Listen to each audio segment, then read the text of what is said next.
کہتے ہیں میں سمجھ گیا کہ میرا بھائی قرآن کی اس روح کو جانتا ہے جو حسین تک بھی پہنچ رہی ہے۔ بھائیو، امام حسن رضی اللہ تعالیٰ عنہ، آپ کو پتہ ہے یہ کائنات کا وہ عظیم شخص ہے، حسن ابن علی، وہ عظیم ہستی ہے جس نے تاج چھوڑ دیا، تخت چھوڑ دیا، پر نبی پاک کی امت کو جوڑ دیا۔ نبی کریم نے ان کو اپنے ساتھ بٹھا کے کہا تھا، صحیح بخاری میں موجود ہے، کہا یہ میرا بیٹا حسن سید ہے، یا مسلمانوں کی دو جماعتیں لڑیں گی تو یہ صلح کرائے گا۔ حضرت امام حسن نے تخت چھوڑا، تاج چھوڑا، لیکن مسلمانوں کو آپس میں اتنی بڑی قربانی، اتنی بڑی قربانی۔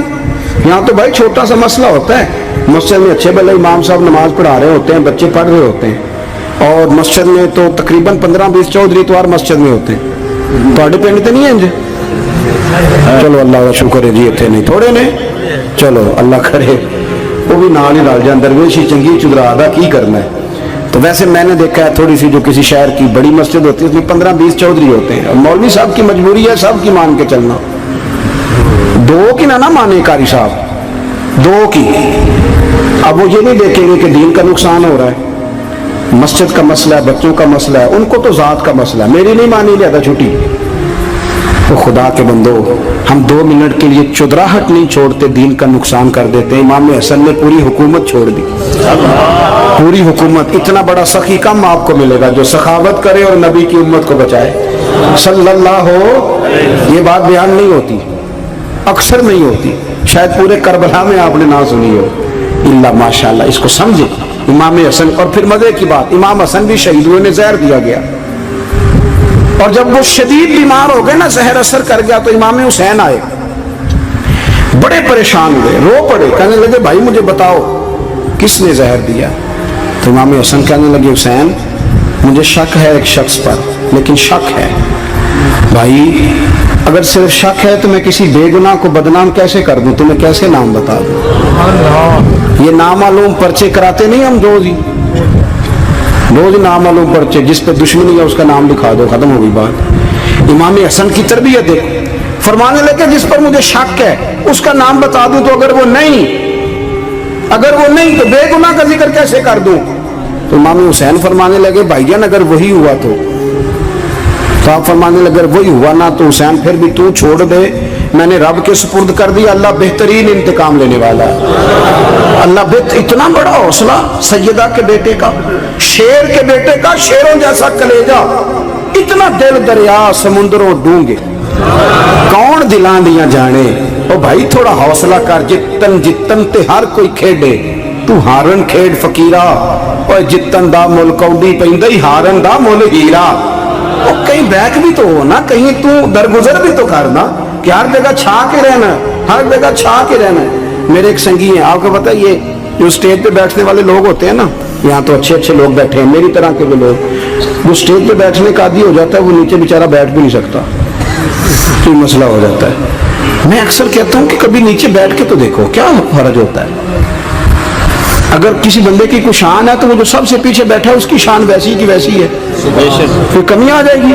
کچھ بھی نہیں۔ مجھے ذاتی طور پر دیانتداری سے کہتا ہوں، مسجد میں بیٹھا ہوں، جب میرے آنے پہ لوگ نعرے لگاتے ہیں مجھے تکلیف ہوتی ہے۔ میں کہتا ہوں یار نبی پاک کی نعت چل رہی تھی، اس کا ادب زیادہ ہے یا اجمل قادری کا ادب زیادہ ہے؟ چھوڑیں آپ، جو آیا ہے وہ بیٹھ جائے گا، ختم ہو گئی بات۔ اور ویسے بھی جو لوگ جلسوں کے لیے محنت کرتے ہیں نا، بشارے اشتہار لگاتے ہیں، مسجد کی صفائی کرتے ہیں، جو لنگر پکاتے ہیں، وہ تو اسٹیج پہ آتے نہیں، حالانکہ زیادہ ثواب تو ان کو ملتا ہے، وہ تو پیچھے چھپے ہوتے ہیں۔ میں کئی دفعہ مجھے پتہ چل جائے نا اس کارکن نے زیادہ کام کیا اس جلسے کے لیے، تو میں اس کے کان میں کہتا ہوں میرے لیے بھی دعا کری، اس لیے کہ تو نے محنت کی ہے، تیرا اجر اور ہے۔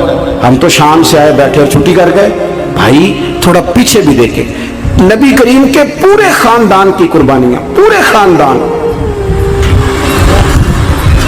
دوپہر کو کھانا نہ پکا ہو تو ہمارے بچے موبائل توڑ دیتے ہیں، اور شام کو مرضی کا نہ پکا ہو تو واک آؤٹ کر جاتے ہیں، کہتے ہیں لے آؤ پیسے پھر برگر لے آئیے، میری مرضی کا نہیں پکا۔ سیدہ فرماتی ہیں میرے گھر میں مہینہ چولہا نہیں جلا، مہینہ چولہا۔ 3 روزے رکھے سیدہ فاطمہ نے، مولا علی نے، امام حسن نے، امام حسین نے، اور تینوں دن افطار کے وقت فقیر مانگنے آ گیا تو کھانا وہاں دے دیا۔ آپ کا کیا خیال ہے جو بے صبرا آدمی ہو وہ کربلا میں جا کے لڑے گا؟